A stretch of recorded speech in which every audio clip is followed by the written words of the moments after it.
Mi hermano usó mi nombre para pedir un préstamo porque decía que me lo merecía por ser más responsable, pero ahora él no puede ni pagar su renta porque yo bloqueé todo. Nunca imaginé que un día tendría que enfrentar a mi propio hermano como si fuera un desconocido tratando de aprovecharse de mí. Pero, claro, no debería sorprenderme demasiado, él siempre ha sido el favorito de la familia. La diferencia entre nosotros era clara desde que éramos niños. Yo era la responsable, la que sacaba buenas calificaciones, la que ayudaba en casa. Él, en cambio, siempre encontraba una excusa para escapar de cualquier responsabilidad. Pero, claro, según mis padres, cada quien tiene su forma de ser, y eso está bien. Todo comenzó hace unos meses, cuando mi hermano, llamémoslo Marcos, apareció en mi puerta con su característica sonrisa desarmante y una petición que, en retrospectiva, debí haber rechazado de inmediato. Necesito un favor, dijo, con ese tono que ya me era demasiado familiar. Cuando le pregunté qué necesitaba, me lanzó una de sus frases prefabricadas: es solo algo pequeño, pero tú eres la única en quien confío. Si tan solo hubiera sabido lo que venía, habría cerrado la puerta en su cara. Me explicó que necesitaba pedir un préstamo porque estaba en un mal momento. Según él, había tenido un mes difícil en el trabajo, cosa que, francamente, dudo porque nunca ha mantenido un empleo más de 6 meses, y necesitaba un respiro financiero para cubrir sus gastos.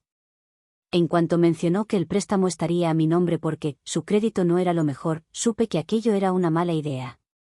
Pero entonces comenzó con sus argumentos manipuladores: tú siempre has sido la responsable, sabes manejar estas cosas. Yo lo pagaré todo, te lo prometo. Promesas. Esas mismas promesas vacías que había escuchado durante toda mi vida. Promesas de que iba a cambiar, de que iba a madurar, de que esta vez sería diferente. En ese momento, mis propios recuerdos me traicionaron, y me dejé llevar por la esperanza ingenua de que quizá esta vez sí estaba siendo sincero. Firmé los papeles. Todo pareció ir bien al principio. Incluso me envió comprobantes de los primeros 2 pagos del préstamo. ¿Lo ves?, me decía, te dije que no tenías de qué preocuparte. Pero, como siempre, la calma duró poco. 3 meses después, recibí un correo del banco notificándome sobre un atraso en el pago. Al principio, creí que era un error, pero cuando llamé para verificar, confirmaron que no solo no había pagado, sino que había dejado de responder a sus llamadas. Fue entonces cuando me di cuenta de que el peso de ese préstamo recaía completamente sobre mí. Decidí enfrentar a Marcos. Fui a su casa, una pequeña habitación que rentaba en un vecindario que reflejaba perfectamente su falta de estabilidad. Cuando llegué, lo encontré relajado, jugando videojuegos como si no tuviera una preocupación en el mundo. Marcos, ¿quieres explicarme qué está pasando con el préstamo?, le pregunté, tratando de mantener la calma. Me miró por un momento antes de soltar una de sus respuestas clásicas: ay, hermana, estás exagerando. Lo voy a pagar, solo necesito un poco de tiempo. Esa fue la gota que colmó el vaso. Después de años de cargar con las consecuencias de sus irresponsabilidades, algo dentro de mí finalmente explotó. Le dije que no me importaban sus excusas y que, si no se ponía al corriente con los pagos, tomaría medidas.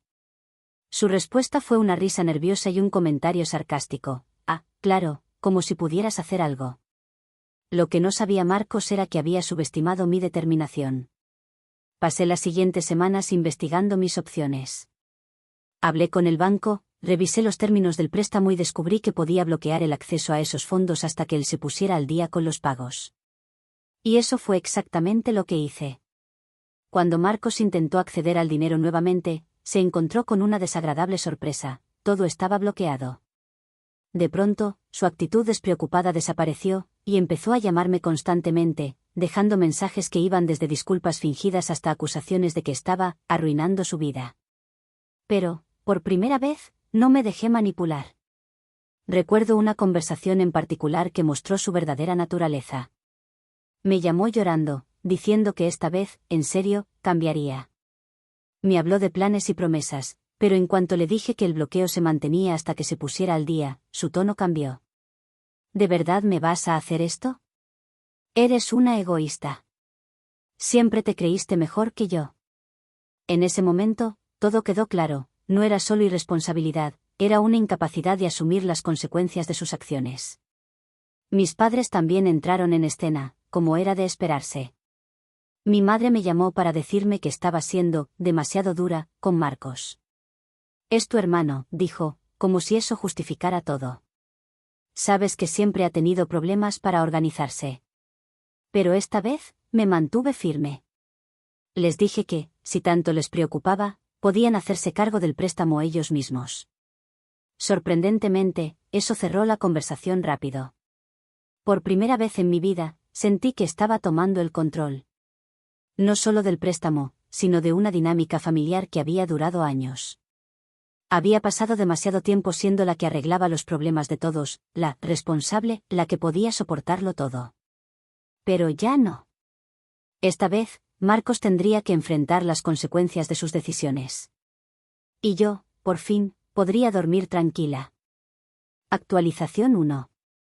Han pasado 2 semanas desde que bloqueé el acceso al préstamo, y las cosas se han intensificado de maneras que no esperaba. Marcos ha demostrado que cuando alguien lo pone contra la pared, su reacción es atacar, y lo hace de la forma más inmadura posible. La primera semana fue un desfile de mensajes de texto y llamadas que iban desde lo suplicante hasta lo ofensivo. Hermana, por favor, desbloquea el dinero, te lo juro que me voy a poner al corriente. Luego, unas horas más tarde, cambiaba a, eres una desgraciada. No puedo creer que me estés haciendo esto. El colmo llegó cuando Marcos decidió involucrar a nuestros padres en el conflicto. Mi madre me llamó con su tono característico de mediadora. Cariño, Marcos me ha contado lo que está pasando. ¿No crees que estás siendo un poco extrema? Es tu hermano. La familia siempre debe apoyarse. Ese discurso me lo sé de memoria, lo he escuchado cada vez que Marcos mete la pata y yo termino pagando las consecuencias. Mamá, si tanto quieres ayudarlo, entonces paga tú el préstamo, le respondí, ya cansada de la misma cantaleta. Hubo un silencio del otro lado de la línea antes de que contestara con un resignado, sabes que no podemos hacer eso. Nosotros también estamos pasando por un momento difícil. Ese fue el momento en el que entendí que esta dinámica familiar nunca cambiaría si yo no ponía un alto definitivo. Lo que no esperaba era el siguiente movimiento de Marcos, una campaña de difamación en redes sociales. Sí, leyó bien. Mi propio hermano publicó un largo mensaje en Facebook explicando cómo su querida hermana lo había traicionado en su momento de mayor necesidad. Adornó la historia con detalles exagerados, diciendo que yo lo había abandonado y que le estaba arruinando la vida. Incluso terminó el post con un dramático, ahora sé que no puedo confiar ni siquiera en mi propia sangre. Al principio, me enojé. No voy a mentir, quise responder públicamente y exponer toda la verdad, pero algo en mí me detuvo. Sabía que si entraba en su juego, él ganaría, porque esa es su especialidad, manipular las emociones de los demás para salirse con la suya. Así que decidí mantener la calma y centrarme en solucionar las cosas de forma efectiva. Hablé con el banco nuevamente para asegurarme de que no había forma de que Marcos pudiera deshacer el bloqueo. Confirmaron que la situación estaba bajo control y que cualquier intento de acceder al dinero sería rechazado. Además, pedí que me enviaran un reporte actualizado de los pagos pendientes y los intereses acumulados, algo que podría usar como prueba si las cosas se complicaban aún más. Mientras tanto, las reacciones de nuestra familia a las publicaciones de Marcos fueron variadas. Algunos de mis tíos y primos me escribieron mensajes privados diciendo que entendían mi posición y que no debía sentirme mal. Otros, sin embargo, tomaron su lado sin cuestionarlo. Es tu hermano, deberías ayudarlo, me escribió una prima que, curiosamente, nunca se ha involucrado en ningún problema familiar pero siempre tiene algo que opinar. Una tarde, mientras estaba revisando los documentos del préstamo, recibí una llamada inesperada. Era el dueño del lugar donde Marcos rentaba. Hola, disculpe que la moleste, pero estoy intentando comunicarme con su hermano. Parece que ha dejado de pagar la renta y no responde a mis mensajes. ¿Usted podría ayudarme a contactarlo? Ese fue el momento en el que todo encajó. Marcos no solo había dejado de pagar el préstamo, sino que también había decidido ignorar sus otras responsabilidades financieras. Le dije al dueño que no tenía nada que ver con sus asuntos de renta y que, sinceramente, dudaba que fuera a recuperar el dinero. La conversación terminó con un agradecimiento algo resignado de su parte, pero también con una sensación de alivio para mí. Por primera vez, Marcos estaba enfrentando las consecuencias reales de sus actos. Lo que más me sorprendió fue la respuesta de algunos amigos míos que también vieron el post de Marcos en redes sociales. Uno de ellos, que conoce a mi hermano desde hace años, me llamó para decirme: no te preocupes por lo que dice. Todos sabemos que Marcos siempre exagera las cosas. Además, nadie en serio cree que sea capaz de manejar un préstamo. Ese comentario me ayudó más de lo que esperaba. Me hizo darme cuenta de que, aunque mi familia estuviera dividida, no todo el mundo estaba cegado por el drama de Marcos. Era un recordatorio de que, a veces, las acciones hablan más fuerte que las palabras. Ahora mismo, estoy evaluando mis opciones para protegerme legalmente en caso de que Marcos intente algo más drástico. Ya no confío en que simplemente se dará por vencido. Pero algo sí tengo claro: no pienso retroceder. Esta es una batalla que estoy dispuesta a ganar, cueste lo que cueste. Actualización 2. Después de semanas de tensión constante, todo alcanzó un punto de quiebre. El bloqueo al préstamo no solo dejó a Marcos sin acceso al dinero, sino que también lo empujó a enfrentar la realidad de una manera que nunca había experimentado. Pero en lugar de aprender algo de esta situación, decidió llevar su dramatismo a nuevos niveles. Hace unos días, recibí una notificación del banco que me hizo detenerme en seco. Era una carta formal dirigida a mí, notificándome que Marcos había intentado transferir el préstamo completo a otra cuenta. Era un intento desesperado por recuperar el control, pero, por suerte, no tenía la autorización necesaria para hacerlo. Llamé al banco inmediatamente y les pedí que reforzaran las restricciones, dejando claro que yo era la única persona autorizada para tomar decisiones sobre ese préstamo. Lo más curioso fue que Marcos no tardó en enterarse de mi intervención. Esa misma noche, recibió una notificación del banco informándole que su solicitud había sido rechazada. Fue entonces cuando me llamó, furioso, con su voz cargada de frustración. ¿Qué demonios estás haciendo? Esto no es justo. Me estás arruinando la vida, gritó al otro lado de la línea. Respiré hondo antes de responder. Marcos, lo único que estoy haciendo es protegerme de tus irresponsabilidades. Te di una oportunidad y la desperdiciaste. No me culpes por las consecuencias de tus decisiones. El silencio al otro lado fue breve pero tenso. Luego, colgó sin decir nada más. Estaba claro que no esperaba que yo mantuviera mi postura, pero también supe que no se quedaría de brazos cruzados. Y no me equivoqué. Al día siguiente, recibí una visita sorpresa de mis padres. Entraron a mi casa con expresiones serias y se sentaron en mi sala como si estuvieran a punto de intervenir en un conflicto internacional. Mi madre, siempre la primera en hablar, comenzó con su discurso habitual. Cariño, esto se está saliendo de control. Tu hermano está pasando por un momento muy difícil, y creo que deberías reconsiderar tu postura. Intenté mantener la calma mientras les explicaba, una vez más, lo que había sucedido. Les mostré documentos del banco y los pagos pendientes, dejando en claro que yo ya había cargado con la irresponsabilidad de Marcos durante demasiado tiempo. Pero en lugar de entender mi perspectiva, mi padre soltó una frase que me dejó helada: la familia está por encima de todo. Si no ayudas a tu hermano, ¿qué tipo de persona eres? En ese momento, algo dentro de mí se rompió. ¿Qué tipo de persona soy? ¿Qué hay del tipo de persona que ustedes han permitido que Marcos sea? Nunca le han pedido que asuma la responsabilidad de nada, y ahora esperan que yo siga limpiando sus desastres. Pues no. Esto se acabó. La conversación terminó con mis padres marchándose indignados, pero no sin antes advertirme que esto no se quedaría así. Sin embargo, no tardé en descubrir que su idea de no dejarlo así implicaba algo más que palabras vacías. Esa misma noche, una amiga me envió un mensaje con una captura de pantalla de una nueva publicación de Marcos en redes sociales. Esta vez, había llevado su drama a otro nivel, compartiendo fotos antiguas de nosotros de niños y escribiendo un largo texto sobre cómo la traición familiar es la peor de todas. Además, insinuó que yo siempre había sido la favorita de nuestros padres, una ironía tan grande que no sabía si reír o llorar. En lugar de responder directamente, decidí usar esa misma energía para tomar una acción definitiva.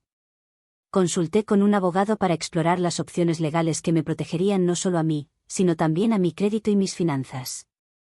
Me explicó que, dado que yo era la titular del préstamo, tenía el derecho de tomar medidas adicionales, incluida la posibilidad de demandar a Marcos por incumplimiento del acuerdo verbal que habíamos hecho. Ese consejo fue un alivio. Saber que había algo que podía hacer para protegerme fue como quitarme un peso de encima. Pero aún más, me hizo darme cuenta de que esta batalla no era solo por el dinero, sino por demostrar que ya no permitiría que nadie, ni siquiera mi familia, pisoteara mi vida. Actualización 3. Después de tomar medidas legales y establecer un firme límite con mi familia, la situación con Marcos dio un giro inesperado, aunque, sinceramente, no sorprendente. Pero antes de llegar a ese punto, hubo varios episodios que demostraron hasta qué punto el orgullo y la falta de responsabilidad pueden llevar a alguien. Una semana después de nuestra última conversación, Marcos dejó de intentar llamarme y optó por la vía indirecta, utilizar a nuestros padres como intermediarios. Mi madre, visiblemente agotada por la situación, me llamó un día con un tono de voz que mezclaba desesperación y algo de vergüenza. «Cariño, ¿no podrías darle otra oportunidad? Marcos está en un momento muy frágil. Dice que si no lo ayudas, podría perderlo todo». Sentí una punzada de enojo y tristeza. Mamá, lo que Marcos llama perderlo todo, es simplemente enfrentar las consecuencias de sus propias decisiones. No puedo seguir rescatándolo, respondí con firmeza. Ella intentó insistir, pero yo mantuve mi postura. No era la primera vez que intentaban culparme por su situación, y ya no estaba dispuesta a cargar con un peso que no me correspondía. El siguiente paso de Marcos fue mucho más desesperado. Una tarde, mientras volvía del trabajo, lo encontré esperando frente a mi casa. Parecía nervioso, casi fuera de sí. Me acerqué con cautela, antes de que pudiera decir algo, comenzó a hablar rápidamente. «Mira, sé que cometí errores. Pero esto no es solo por mí, es por la familia. Necesito que me ayudes a salir de esto. Si no lo haces, todo se va a venir abajo». Era impresionante cómo lograba enmarcar su problema como si fuera una crisis familiar colectiva, cuando claramente era su propio desastre. Lo miré directamente a los ojos y le respondí con calma: «Marcos, no puedo ayudarte. Ya te di mi confianza y la desperdiciaste. Esto es algo que tienes que resolver tú solo». Se quedó en silencio por un momento, y luego su expresión cambió a algo más oscuro. «Si no me ayudas, te vas a arrepentir», dijo en un tono bajo antes de darse la vuelta y marcharse. La amenaza era clara, pero también patética. Sabía que estaba perdiendo el control y que su mundo, construido sobre excusas y promesas vacías, estaba derrumbándose. Los días siguientes fueron tranquilos, al menos en apariencia. Mis padres dejaron de llamarme, y Marcos desapareció de las redes sociales, algo inusual para alguien que adoraba compartir su vida en línea. Fue mi amiga quien me dio la siguiente pieza del rompecabezas. Me envió otra captura de pantalla, esta vez de un grupo local de Facebook donde Marcos había publicado una petición de ayuda. En ella, describía su situación financiera de manera exagerada, diciendo que había sido víctima de la traición de un ser querido y pidiendo donaciones para recuperarse. La ironía me hizo reír. Marcos siempre había sido bueno manipulando a las personas para salirse con la suya, pero esta vez sus tácticas no parecían estar funcionando. Los comentarios en su publicación eran una mezcla de críticas y sarcasmo. Algunos usuarios incluso preguntaban por qué no intentaba encontrar un empleo estable en lugar de pedir dinero. Aunque la situación era frustrante, también era un recordatorio de que, por fin, la gente comenzaba a ver a Marcos por lo que realmente era. Mientras tanto, yo seguía trabajando con mi abogado para reforzar mi posición legal. Presenté pruebas de que Marcos había incumplido el acuerdo verbal que habíamos hecho y solicité una orden de restricción financiera para evitar que intentara manipular los fondos de nuevo. Fue un proceso tedioso, pero necesario para protegerme. El verdadero giro llegó una mañana cuando recibí una llamada inesperada del dueño del apartamento que Marcos rentaba. Me explicó que había sido listado como contacto de emergencia y que necesitaba hablar conmigo porque Marcos llevaba meses sin pagar la renta. Aparentemente, había desaparecido sin previo aviso, dejando atrasada no solo la renta, sino también una factura de servicios que superaba los $1000. Esa llamada fue un golpe de realidad. Por más que intentara evadir sus responsabilidades, Marcos finalmente había llegado al punto donde sus acciones tenían consecuencias tangibles. El dueño del apartamento me preguntó si podía ayudar a contactarlo, pero yo le dejé claro que no tenía intención de involucrarme más. «Lo siento mucho, pero no soy responsable de las decisiones de mi hermano», dije con firmeza. El dueño pareció entender mi postura, pero también dejó entrever que esta no sería la última vez que escucharía hablar de las deudas de Marcos. Sin embargo, lejos de sentirme abrumada, me sentí aliviada. Era la primera vez que alguien más reconocía que yo no tenía por qué cargar con sus errores. Los días siguientes trajeron una calma inesperada. No hubo más llamadas desesperadas ni intentos de manipularme. Finalmente, sentía que había recuperado el control de mi vida. Marcos, por otro lado, parecía haber desaparecido por completo. Pero, a pesar de todo, sabía que esto no era el final. Las personas como él siempre encuentran una manera de reaparecer, aunque sea solo para intentar salirse con la suya una vez más. Actualización 4. Han pasado 3 meses desde que todo explotó, y puedo decir que las cosas finalmente llegaron a un punto de equilibrio, aunque no sin cicatrices visibles. La verdad es que este tiempo ha sido una mezcla de aprendizajes duros y una calma inesperada. Marcos, mi hermano, tuvo que enfrentar las consecuencias de sus actos de una manera que, sinceramente, nunca creí posible. La primera gran señal de cambio llegó cuando recibí un mensaje del banco notificándome que el préstamo a mi nombre había sido liquidado por completo. Al principio, pensé que era un error o una estafa, pero tras verificar con mi abogado, descubrí que Marcos había vendido todas sus pertenencias para saldar la deuda. Su motocicleta, su consola de videojuegos y hasta algunos muebles que había acumulado con los años fueron parte del sacrificio. Fue un acto que, aunque tardío, mostró un atisbo de responsabilidad. Según me contaron algunos conocidos, Marcos había intentado mudarse a otra ciudad para empezar de cero, pero con una reputación manchada y pocos recursos, no logró avanzar mucho. Al final, tuvo que regresar al vecindario donde había crecido, enfrentándose a una realidad que ya no podía ignorar. Sus acciones tenían consecuencias, y el círculo de personas dispuestas a rescatarlo se había reducido a cero. Mis padres, quienes inicialmente habían intentado interceder por él, también empezaron a notar el patrón destructivo que había marcado la vida de mi hermano. Fue un golpe duro para ellos aceptar que habían contribuido a fomentar su comportamiento, pero finalmente comprendieron que seguir protegiéndolo solo lo había hundido más. Decidieron darle un último ultimátum: o cambiaba su vida y tomaba responsabilidad por sí mismo, o tendría que enfrentar las consecuencias sin su apoyo. Por mi parte, sentía una mezcla de alivio y tristeza. Alivio porque finalmente había recuperado el control de mi vida y no tenía que cargar con los problemas de Marcos. Pero también tristeza, porque, a pesar de todo, seguía siendo mi hermano.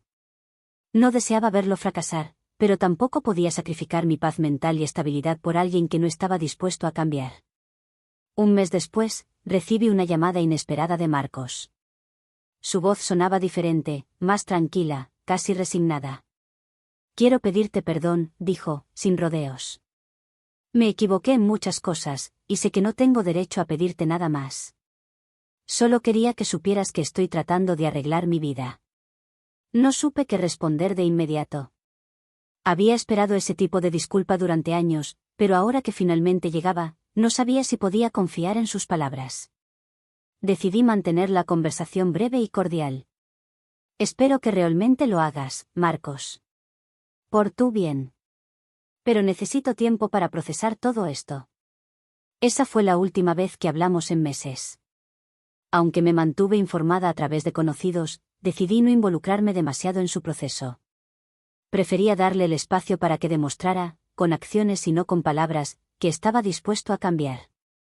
Hoy, un año después de todo lo ocurrido, puedo decir que las cosas han mejorado, aunque no de la manera que hubiera imaginado. Marcos encontró un trabajo estable y logró reconstruir su vida poco a poco. Nuestra relación sigue siendo distante, pero cordial. Por primera vez, parece estar aprendiendo lo que significa la responsabilidad y el respeto por los demás. En cuanto a mí, esta experiencia me enseñó el valor de establecer límites y proteger mi paz mental. No es egoísmo cuidar de uno mismo, es una forma de asegurar que podamos estar presentes para quienes realmente lo merecen. Aunque mi relación con Marcos nunca será la misma, ahora sé que no soy responsable de salvar a nadie, y eso, para mí, es una victoria.